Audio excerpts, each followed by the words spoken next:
என் அன்பு ரெட்ரோ ஆன்மீகம் நேயர்கள் அனைவருக்கும், என் அன்பு சகோதரருக்கும் என் அன்பு வணக்கங்கள். சார், நம்ம நிறைய விஷயங்களை கேள்விப்படுறோம் சார். அப்படி மிக முக்கியமாக கேள்விப்படுறது என்னன்னா, இந்த சனி பயிற்சினா என்ன அப்படின்றது. அதில் இன்னொரு அடுத்த அப்கிரேடட் லெவலில் ஒன்று சொல்கிறாங்க, சனி வக்கர பயிற்சி அப்படின்னு. எங்களை மாதிரியான ஆட்களுக்கு நிறைய கன்ஃபியூஷன் இருக்கு. இந்த சனி பயிற்சினா என்ன, சனி வக்கர பயிற்சினா என்ன? இது ரெண்டுமே வேற வேற. இது இரண்டுமே ஒன்றுன்னு சொல்ல முடியாது. சரி சார். சனி பெயர்ச்சி அப்படின்னா ஒரு கிரகத்துல இருந்து மற்றொரு கிரகத்துக்கு போகிறது, ஒரு ராசியில இருந்து இன்னொரு ராசிக்கு போகிறது, முன்னோக்கி செல்வது. அதுதான் நம்ம கிரக பெயர்ச்சி அப்படின்னு சொல்றோம். இப்போ மீன ராசியில சனீஸ்வரர் இருக்கார். மேஷ ராசிக்கு போகும்போது அது சனி பெயர்ச்சி. ஆனால் வக்கர பெயர்ச்சி அப்படின்னா, வக்கரம்னால என்ன அர்த்தம்? பின்னோக்கி போவதுன்னு அர்த்தம்.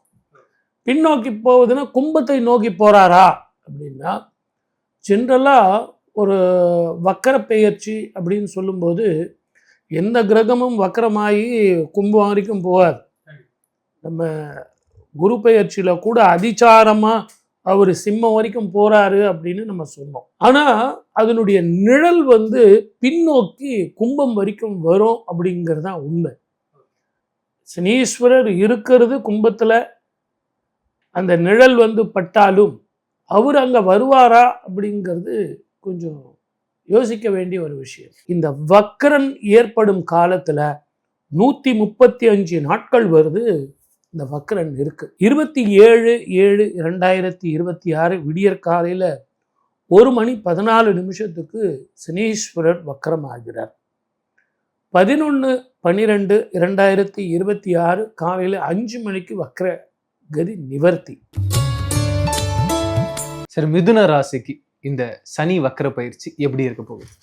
நீங்க சனி வக்கரன்னு சொல்றதுனால தான் கொஞ்சம் ஜாக்கிரதையா இருக்கணும்னு சொல்றேன். இல்லை, இதே குரு பயிற்சி எப்படி சார் இருக்குன்னா, குடும்பம் வாக்கு தனஸ்தானத்தில் அவர் 2ஆம் இடத்துல போய் உச்சம் பெறுறதுனால சொந்த வீடு அமையும், வாகனங்கள் அமையும் அப்படின்னு சொல்வேன். ஆனால் இங்கே குரு உங்களுக்கு சாதகமாக இருக்கார். மழை போல் வர்ற பிரச்சனைகள் பனி போல் போயிடும், அதெல்லாம் நான் ஒத்துக்கிறேன், இல்லைன்னு சொல்லலை. இருந்தாலும் கொஞ்சம் அந்த பயணத்தில் கவனமாக இருக்கணும், ஃப்ரெண்ட்ஷிப்பில் கவனமாக இருக்கணும். நீங்கள் ஒரு நல்ல பெரிய ஆஃபீஸராக இருந்தீங்கன்னு வச்சுங்களேன், யாருக்கோ லோன் கொடுக்குறீங்க, பேங்க்கில் வேலை செய்கிறீங்க, லோன் கொடுக்குறீங்க அப்படின்னா அந்த டேர்ம்ஸ் அண்ட் கண்டிஷன்லாம் படிக்கணும். நேற்று வரைக்கும் நான் ஒரே ஃபார்ம் தானே. ஆமாங்க சார், அதில் என்ன மாற்றம் இருக்க போகுது? ஒரே டேர்ம்ஸ் அண்ட் கண்டிஷன் இருக்கும். நீங்கள் நம்பி கையெழுத்து போட்டிங்கன்னா மாட்டிக்கிங்க. ஏன்னா புதுசாக ஐட்டம்ஸ் சேர்த்துருப்பாங்க, you will be in trouble. அதனால் நீங்கள் என்ன பண்ணணுன்னா அதை ஃபுல்லாக படித்து பார்த்துட்டு அதுக்கப்புறம் கையெழுத்து. சரி, நண்பர்கள்கிட்ட ஜாக்கிரதையாக இருக்கணும். நீங்கள் எப்பேற்பட்ட பிரச்சனைகள் நண்பர்களால் வரும். மிக முக்கியமாக அவங்களுக்கு இந்த கடன் கொடுக்கறது அதெல்லாம் பண்ணக்கூடாதுன்றது நீங்கள் சொல்கிறது புரியுது. சப்போஸ் கொடுத்துருந்தா அது ரிட்டர்ன் வருங்களா? கொடுக்கக்கூடாதுன்னு சொன்னால், நான் ஏற்கனவே கொடுத்துட்டேன் அப்படிங்கிறது நீங்கள் டெக்னிக்கலாக கேட்குறீங்க. கொடுத்துட்டீங்க அப்படின்னா சில நஷ்டங்கள் வரத்தான் செய்யும், சில கஷ்டங்கள் வரும். அந்த நஷ்டங்களும் கஷ்டங்களும் சில அனுபவங்களை கொடுக்கும். அதுக்கப்புறம் யார் பணம் கேட்டாலும் தரவே மாட்டீங்க. இருந்தாலும் உங்களை பொறுத்த வரைக்கும் நல்ல வீடு அமையும்.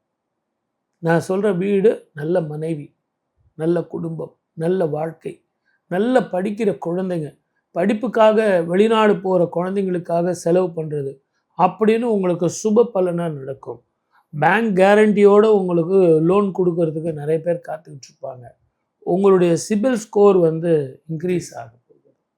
ஸோ மொத்தத்தில் இந்த வருஷம் உங்களுக்கு நல்லா இருந்தாலும் ஆரோக்கியத்தில் கவனமாக இருக்கணும், பயணத்தில் கவனமாக இருக்கணும். சரி, ஆரோக்கியம் கவனமாக இருக்கணும் போது எப்பேற்பட்ட பிரச்சனைகள் வரதுக்கு வாய்ப்பு இருக்குங்க சார்? அதாவது இவங்களுக்கு சரியானபடி சாப்பிட மாட்டாங்க, நேரத்துக்கு சாப்பிட மாட்டாங்க, நேரத்துக்கு தூங்க மாட்டாங்க, எப்போ பார்த்தாலும் அப்படியே ஒரு வைப்ரண்ட்டாகவே இருப்பாங்க. இவங்க வைப்ரண்ட்டாக இருக்கிறது பக்கத்தில் இருக்கிறவங்களையும் வைப்ரண்ட்டாக இருக்க வைப்பாங்க. இல்லை, வேலை முடிஞ்சிச்சா, கரெக்டாக 9 மணிக்கு முடிச்சிடணும், கரெக்டாக வந்துடுங்க. தான் பங்க்சுவலாக இருப்பாங்க, அடுத்தவங்களையும் பங்க்சுவலாக இருக்கணும்னு எதிர்பார்ப்பாங்க. அதுதான் இவங்களுடைய பலம், அதுதான் இவங்களுடைய பலவீனம். ஆகவே இவங்க ஜாதகத்தை பொறுத்த வரைக்கும் கொஞ்சம் அதில் காம்ப்ரமைஸ் பண்ணி, நம்மளை மாதிரியே எல்லாரும் வேகமாக இருப்பாங்களா அப்படிங்கிறத உணர்ந்துட்டாங்க அப்படின்னா இவங்களுக்கு அந்த பிபி, சுகரு, அதே மாதிரி தூக்கமின்மை, மென்டல் ஸ்ட்ரெஸ்ஸு எப்போ பார்த்தாலும் அந்த வைப்ரேஷனாகவே இருந்தால் என்ன இருக்கும், எரிச்சலாக இருக்கும் இல்லையா, அந்த எரிச்சல் இருக்காது. தேவையில்லாம அவங்களே ஒரு ப்ரெஷரை மேல வச்சுக்கிறாங்க. ரொம்ப கரெக்டாக சொன்னீங்க. சார் இப்பேற்பட்ட வாழ்க்கையில இருக்கவங்க சினிமா துறையில இருந்தாங்கன்னா அவங்க வாழ்க்கை எப்படி சார் இருக்கும்? அவங்களுக்கு நல்லா இருக்கும் சார். ஏன்னு கேட்டிங்கன்னா ப்ரொடியூசர் ரொம்ப சந்தோஷப்படுவார். ஏன்னா கரெக்டாக வந்துடுறாரு, கரெக்டாக அவர் ஒர்க்கை அவர் முடிச்சு கொடுத்துட்டு போகிறார். யார் வந்தாலும் வராட்டாலும் சரி. சின்ன திரையெல்லாம் பார்த்தீங்கன்னா இவர் முதல்ல உட்காந்துருப்பார். அங்கே கேமராமேன்லேருந்து டேரக்டர்லேருந்து யாரும் வந்துருக்க மாட்டார். இவர் வந்து பங்க்சுவலாக இருப்பார். நீங்கள் எப்போ கூப்பிட்றீங்களோ கூப்பிடுங்க சார், நான் வந்தால் உங்களுக்கு என்ன சார், நான் அப்படி ஓரமாக உட்காந்துருக்கேன், அதெல்லாம் கௌரவம் பார்க்க மாட்டார். அப்படி என்னை கூப்பிடுங்க, நான் அந்த டைமில் கூப்பிடுறேன், நான் ஈவினிங் 3 மணிக்கு தான் சார் கூப்பிடுவேன், பரவாயில்ல கூப்பிடுங்க அப்படின்னு தன்னுடைய கடமையை அவர் கரெக்டாக செய்வார். ரொம்ப தெளிவானவர். அதனால் இவங்களுக்கு நல்ல தொழில் அமையும், நல்லா அமையும், அற்புதமாக இருக்கும். புதிய புதிய விஷயங்கள் வந்து, புதிய படங்கள், புதிய சீரியல்கள் வந்து ஒரு அக்ரிமெண்ட் போடுவோம், புக்கிங் ஆகும். ரொம்ப அழகாக எல்லாம் எக்ஸ்பிளைன் பண்ணீங்க. இப்போ கிரகங்களுக்கும் இந்த சனி வக்ரன் அப்படின்றது பாதிப்பை ஏற்படுத்துங்களா? கண்டிப்பாக உண்டு. இப்போ குரு வந்து வக்கரமாகி அவர் வந்து சுபராக இருந்தால் கூட சில நேரங்களில் வக்கரம் ஏற்படும் போது அவர் அசுப பலன்களை கொடுக்கக்கூடியவர். இங்கே இவர் வந்து அசுபராக இருந்து வக்கரம் ஏற்படும் போது தன்னுடைய வீட்டை தானே பார்க்க போகிறார், தன்னுடைய கும்ப ராசியை தானே பார்க்க போகிறார். ஆகவே இந்த 7.5 சனி, அஷ்டம சனி, அர்த்தாஷ்டம சனி, ஜென்ம சனி இவர்களுக்கெல்லாம் ஒரு ஔஷதமாக ஒரு 5 மாதம் ஒரு ரிலீஃப் கிடைக்கிற மாதிரி இருக்கும். ஒரு சில பேருக்கு ஷஃப்லிங்னு சொல்லுவாங்க இல்லையா, அந்த மாதிரி ஏற்ற இறக்கம், மாற்றங்கள், இடமாற்றங்கள், தொழில் மாற்றங்கள், வருமான மாற்றங்கள், இது எல்லாம் கொஞ்சம் சேஞ்சஸ் கண்டிப்பாக இருக்கும்.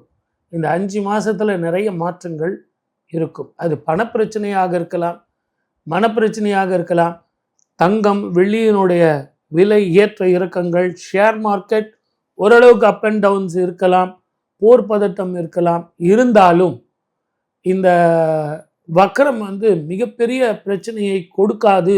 ஏன்னா குரு வந்து பார்வை இந்த டிசம்பர் மாதம் வரைக்கும் இருக்கும். அதுக்கு பிறகு அவர் அதிச்சாரமாக போகும்போது குரு பார்வை இருக்காது. 2031 வரைக்கும் இருக்குன்றத சொல்லியிருக்கீங்க.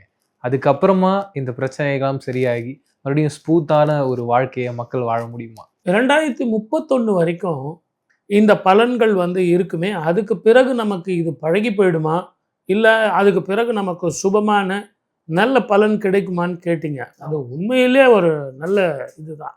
ஏன்னா இவ்வளோ கஷ்டப்பட்டுட்டு இருக்குமே சார், ஒரு நல்லது நம்ம நேர்களுக்கெல்லாம் நீங்கள் சொல்லணும் இல்லையா அப்படின்னு சொல்கிறது. இந்த சான்றிதழ் நான் ஏற்கனவே சொன்ன படி பார்த்தீங்கன்னா இந்த பூலோகத்தினுடைய உருவ அமைப்பு மாறி இருக்கு. இருந்தாலும் இந்த 2031 பிறகு நல்ல சந்தோஷமான சுமூகமான வாழ்க்கை நிச்சயமாக வந்து சேரும். அடுத்து 60 வருஷங்கள் பொறுத்து தான் உங்களுக்கு மீண்டும் சில மாற்றங்கள் இந்த பூமியில் ஏற்படும். ஆனால் ஜோதிட ரீதியான விளக்கங்கள் இதை சொல்லும்போது சனி தசை நடப்பவர்கள், செவ்வாய் தசை நடப்பவர்கள், அதே மாதிரி செவ்வாயனுடைய ஆதிக்கம் பெற்ற ராசிகள், சனீஸ்வரர் ஆதிக்கம் பெற்ற ராசிகள், 7.5 சனி நடப்பவர்கள், அஷ்டம சனி நடப்பவர்கள், அர்த்தாஷ்டம சனி நடப்பவர்கள், இந்த ராசிக்காரர்கள் கொஞ்சம் கவனமாக இருக்கணும். அதுக்குன்னு உடனே பயந்தா பிரயோஜனம் இல்லை, கொஞ்சம் கவனமாக இருக்கணும். அது எதில் பாதிக்கும் அப்படின்னு கேட்டிங்கன்னா பயணத்தில் வந்து பிரச்சனையை கொடுக்கும். நேரத்துக்கு சாப்பிடணும், நேரத்துக்கு தூங்கணும், தெளிவில்லாமல் நம்ம வந்து தூக்கத்தை விட்டுட்டு நிறைய டிவி பார்க்குறது, செல்லு பார்க்குறது, அதே மாதிரி நிறைய நேரம் உழைக்கிறது, ரொம்ப நேரம் இரவு முழுவதும் கண்ணை ஸ்ட்ரெயின் பண்ணுறது அப்படிங்கிறது உடல் ரீதியான சில பிரச்சனைகளையும் மனோ ரீதியான சில பிரச்சனைகளையும் அந்த சனி வக்கர காலத்தில் பிரச்சனைகள் அதிகமாக இருக்கும். பெண்களுக்கு கர்ப்பப்பை சம்பந்தமான பிரச்சனைகளும் வயிறு நரம்பு கர்ப்பத்தடைகள் பிரச்சனையும் இது இருக்கத்தான் செய்யும். மொத்தத்தில் கவனமாக இருந்து சூரிய நமஸ்காரம் பண்ணி அம்மனை வழிபட்டு குலதெய்வ வழிபாடும் தர்ப்பணங்களும் ஒழுங்காக கொடுத்துட்டு வந்தால் மழை போல வர்ற பிரச்சனைகள் பனி போல மாறும். டிசம்பர் மாதம் 11ஆம் தேதி வரைக்கும் சனி வக்கரன் இருக்கிறத நான் உங்களுக்கு சொன்னேன். ஆனால் டிசம்பர் மாதம் 5ஆம் தேதி ராகு கேதுன்னு சொல்லக்கூடிய 2 கிரகங்கள் மாறுறாங்க. அது மாறும்போது வக்ரகதியில் இருக்கும்போது இந்த மாற்றங்கள் இன்னும் சில பிரச்சனைகளை தரத்தான் செய்யும். அதுவும் சனீஸ்வரர் வீடான மகரத்துக்கு ராகுவும், சந்திரன் வீடான கடகத்துக்கு கேதுவும் போகிறாங்க.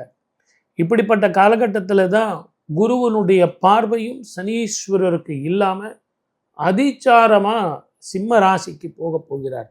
இப்படிப்பட்ட காலகட்டங்களில் அரசியல் மாற்றங்கள், அரசியல் தலைவர்கள் பயணத்தில் மிக கவனமாக இருக்கணும். பேரும் புகழும் கொண்டவர்கள் அத்தனை பேரும் மிக மிக ஜாக்கிரதையாக சாப்பாட்டு விஷயத்தில் இருக்கணும். நேரத்துக்கு சாப்பிடணும், நேரத்துக்கு தூங்கணும். இதை எல்லாத்தை விட பெண்கள் இடமாற்றத்திற்காக வெளிநாடோ வெளி மாநிலமோ நான் போகிறேங்கிறத கொஞ்சம் தவிர்த்துட்டு நம்ம இங்கே இருக்கிறது, கொஞ்சமாக சம்பளம் வாங்கினாலும் பிரச்சனை இல்லாமல் உடல் ஆரோக்கியத்தோட மன நிம்மதியோடு நம்ம இங்கே இருக்கலாம் அப்படிங்கிறது ஒரு உண்மை. Thank you very much sir. நிறைய விஷயங்கள் பேசணும். மீண்டும் சந்திப்போம். நன்றி. வாய்ப்பளித்த அத்தனை நல்ல உள்ளங்களுக்கும் நன்றி. வணக்கம். சர்வே ஜனா சுகினோ பவந்து.